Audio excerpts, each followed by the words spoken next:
नमस्कार। आज हम पढ़ेंगे त्रिपक्षीय संघर्ष, त्रिपक्षीय या त्रिदलीय संघर्ष के बारे में। और ये त्रिपक्षीय थे गुर्जर प्रतिहार, पाल और राष्ट्रकूट के संदर्भ में। हर्ष के बाद कन्नौज की स्थिति कैसी थी, ये त्रिपक्षीय संघर्ष कैसे शुरू हुआ। हर्ष की मृत्यु 647 ईस्वी के बाद उसके कोई पुत्र नहीं होने की वजह से जो कन्नौज की गद्दी थी वो खाली हो गई थी और उसके सिर्फ उस समय एक पुत्री थी जिसका विवाह बल्लभी में हुआ था। इसलिए मोखरी वंश के शासक अवंती वर्मन के द्वितीय पुत्र सुचंद्र वर्मन ने कन्नौज पर अपना आधिपत्य स्थापित कर लिया। और उसके बाद 8वीं शताब्दी के आरंभ में यशोवर्मन, जिसका शासनकाल रहा 725 से 753 ईस्वी, उसने कन्नौज पर अधिकार कर लिया। उसके बाद यशोवर्मन को कश्मीर के राजा ललितादित्य मुक्तापीड़ ने पराजित करके कन्नौज पर अधिकार कर लिया। ललितादित्य बहुत अधिक समय तक भी कन्नौज पर अधिकार नहीं रख सका। 770 ईस्वी के लगभग आयुधवंशी शासकों ने अपनी सत्ता स्थापित कर ली। इस वंश का शासक था वज्रायुध, कई जगह वज्रायुध मिलता है। इसी वंश के जो दूसरे राजा थे इंद्रायुध, उनके समय में त्रिदलीय संघर्ष है वो शुरू हुआ। इस त्रिदलीय या त्रिपक्षीय संघर्ष के कारण क्या थे? पहला प्रमुख कारण था कन्नौज का समृद्धशाली होना और दूसरा था उत्तर भारत की राजनीतिक गतिविधियों का प्रमुख केंद्र होना।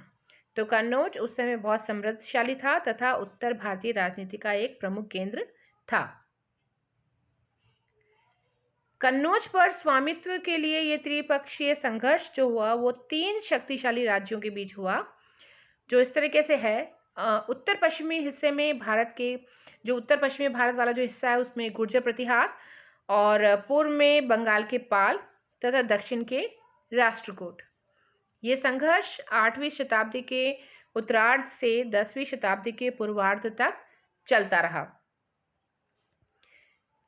जैसा कि आप इस मैप में देख रहे हैं, इसमें उत्तर पश्चिमी हिस्से में गुर्जर प्रतिहार, बंगाल में जो पूर्वी वाला हिस्सा है पूर्व में बंगाल में पाल, और दक्षिण वाले हिस्से में राष्ट्रकूट। जो बीच में आपको दिख रहा है ये कन्नौज वाला हिस्सा है। तो कन्नौज पर आधिपत्य के लिए इन तीनों दलों में, तीनों पक्षों में संघर्ष होता रहा। किस किस में? गुर्जर प्रतिहार, पाल और राष्ट्रकूट में। इस संघर्ष में भाग लेने वाले शासक थे जो गुर्जर प्रतिहार वंश में थे वत्सराज, जिसका समय है 783 से 795 ईस्वी। वत्सराज के बाद नागभट्ट द्वितीय 795 से 833 ईस्वी। उसके बाद रामभद्र 833 से 836 ईस्वी। रामभद्र के बाद मिहिर भोज 836 से 889 ईस्वी। और उसके बाद महेंद्रपाल जो कि 890 से 910 ईस्वी का है। और इसमें पाल शासकों में थे सबसे पहले धर्मपाल 770 से 810 ईस्वी तक, फिर देवपाल 810 से 850 ईस्वी तक, उसके बाद विग्रहपाल 850 से 860 ईस्वी, और लास्ट में नारायणपाल जो कि 860 से 915 ईस्वी तक था। राष्ट्रकूट शासकों में ध्रुव 780 से 793 ईस्वी, उसके बाद गोविंद तृतीय 793 से 814 ईस्वी, फिर उसके बाद अमोघवर्ष प्रथम जो कि 814 से 878 ईस्वी है, और कृष्ण द्वितीय जो कि 878 से 914 ईस्वी है। तो इन सभी शासकों ने गुर्जर प्रतिहार, पाल शासक, राष्ट्रकूट शासक, तो गुर्जर प्रतिहार में वत्सराज, नागभट्ट द्वितीय, रामभद्र, मिहिर भोज और महेंद्रपाल थे।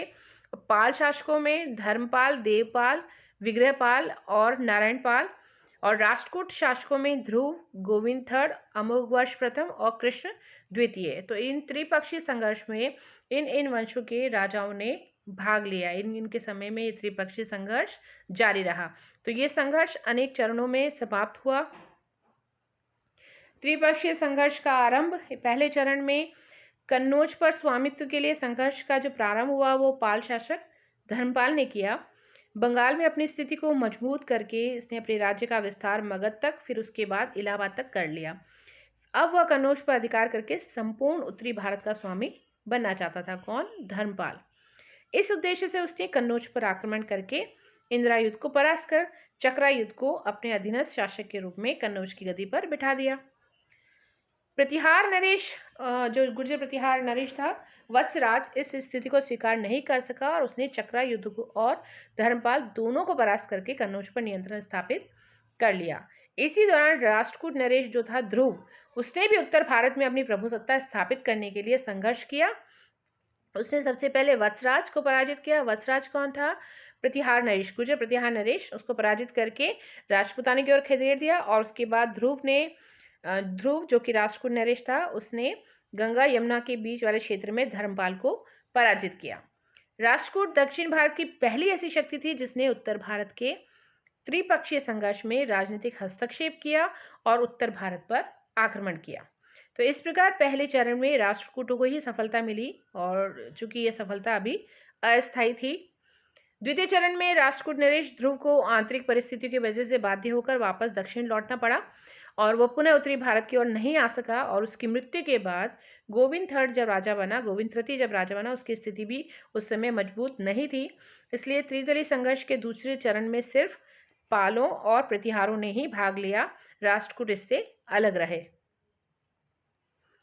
ध्रुव के दक्षिण जाते ही पाल नरेश धर्मपाल ने फिर से कन्नौज पर अपना प्रभाव स्थापित करके चक्रायुध को कन्नौज का राजा बना दिया। प्रतिहार इसे फिर से सहन नहीं कर सके और वत्सराज के पुत्र नागभट्ट द्वितीय ने कन्नौज पर आक्रमण करके चक्रायुध को पराजित किया और मुंगेर के निकट युद्ध में धर्मपाल को भी पराजित करके इंद्रायुध को फिर से कन्नौज की गद्दी पर बैठा दिया और उसने गुर्जर प्रतिहारों की अधीनता को भी स्वीकार कर लिया। किसने? इंद्रायुध ने। तो नागभट्ट द्वितीय की ये विजय भी जो थी वो पूरी तरीके से स्थायी नहीं थी, अस्थायी थी। नागभट्ट जो कि गुर्जर प्रतिहार वंश का राजा था। तीसरे चरण में अपनी हार के बाद पाल नरेश, धर्मपाल और चक्रायुध ने प्रतिहारों को पराजित करने के उद्देश्य से राष्ट्रकूट शासक गोविंद तृतीय से मित्रता करी। राष्ट्रकूट नरेश प्रतिहारों को परास्त करके अपनी शक्ति और प्रतिष्ठा में भी वृद्धि करना चाहता था तथा प्रतिहारों की बढ़ती हुई शक्ति पर अंकुश लगाना भी उसका मुख्य उद्देश्य था। इसलिए उसने धर्मपाल और चक्रायुध की मित्रता को स्वीकार करके पुनः उत्तर भारत की राजनीति में पदार्पण किया। उसने नागभट्ट पर आक्रमण करके उसे पराजित किया। इस युद्ध ने प्रतिहारों की शक्ति पर भी आघात किया। इसी समय राष्ट्रकूट नरेश गोविंद तृतीय को फिर से दक्षिण में व्यस्त हो जाना पड़ा और इस मौके का लाभ उठाकर पालों ने उत्तरी भारत में पुनः अपनी शक्ति को बढ़ाना शुरू कर दिया। चौथे चरण में सिर्फ दो शक्तियां प्रतिहारों और पालों ने ही भाग लिया। 814 ईस्वी तक राष्ट्रकूट नरेश गोविंद तृतीय तथा पाल नरेश धर्मपाल दोनों की मृत्यु हो चुकी थी। नागभट्ट के बाद रामभद्र प्रतिहारों का दुर्बल शासक था और राष्ट्रकूट अमोघवर्ष प्रथम भी दक्षिण की राजनीति में पूरी तरीके से उलझा हुआ था।